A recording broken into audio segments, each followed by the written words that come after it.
میں نے اپنے والد ماجد رحمۃ اللہ علیہ سے یہ واقعہ سنا، کسی کتاب میں مجھے نظر سے نہیں گزرا، لیکن حضرت والد ماجد رحمۃ اللہ علیہ سے سنا کہ ایک مرتبہ مسلمانوں کا ایک لشکر تھا، جہاد کے لیے جا رہا تھا، اور کسی قلعے کا محاصرہ کیا ہوا تھا۔ پہلے زمانے میں شہر جو ہوتے تھے وہ قلعے میں ہوتے تھے،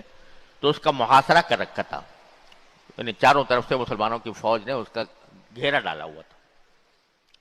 یہی طریقہ ہوتا ہے، پہلے زمانے میں بھی یہ ہوتا تھا، اب بھی محاصرے کیے جاتے ہیں۔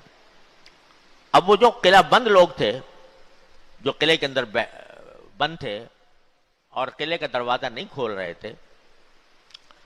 تو ان کو خوراک وغیرہ کا معاملہ کم پڑ گیا اور قلعہ بند ہونا مشکل پڑ گیا، تو آخر میں انہوں نے سوچا کہ چلو اب اور تو کوئی راستہ رہا نہیں،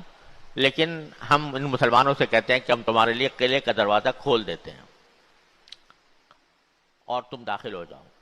قلعے کے اندر، یعنی گویا قلعہ تمہارے حوالے کرتے ہیں۔ لیکن ساتھ ہی یہ تدبیر کی کہ جس راستے سے صحابہ کرام کا لشکر گزرنا تھا اس کے دونوں طرف دکانیں تھیں، تو دکانوں کے اندر بہت ہی آراستہ پیراستہ کر کے عورتوں کو بٹھا دیا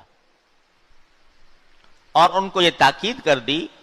کہ جب لشکر داخل ہوگا شہر کے اندر تو کوئی اگر تمہارے سے چھیڑ چھاڑ کرے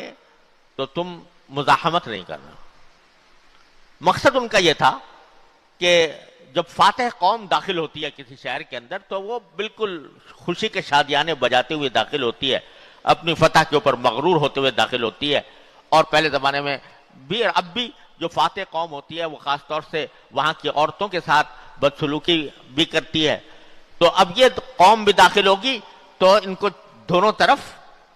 جو ہیں وہ عورتیں بیٹھی ہوئی نظر آئیں گی، تو اگر یہ لوگ ان عورتوں کی طرف متوجہ ہو گئے تو ان کا جو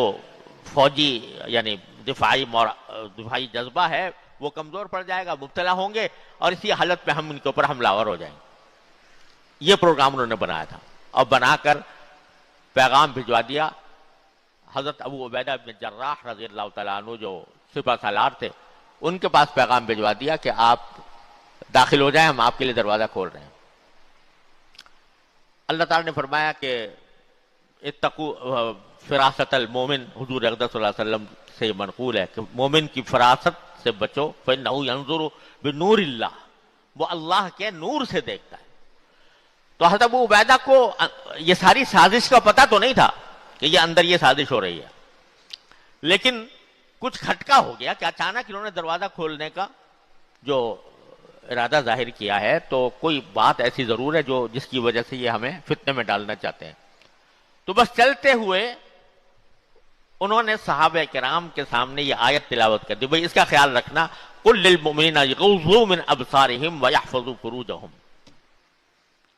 کہ اپنی آنکھیں نیچی کر کے داخل ہونا دروازے کے اندر۔ نتیجہ کیا ہوا؟ صحابہ کرام کو یہ آیت یاد دلا دی، صحابہ کرام داخل ہوئے شہر کے اندر اور پورے راستے سے اس طرح گزر گئے کہ کسی کو یہ پتہ نہیں تھا کہ دائیں کیا ہو رہا ہے اور بائیں کیا ہو رہا ہے، دائیں کیا کون بیٹھا ہے اور بائیں کون بیٹھا ہے۔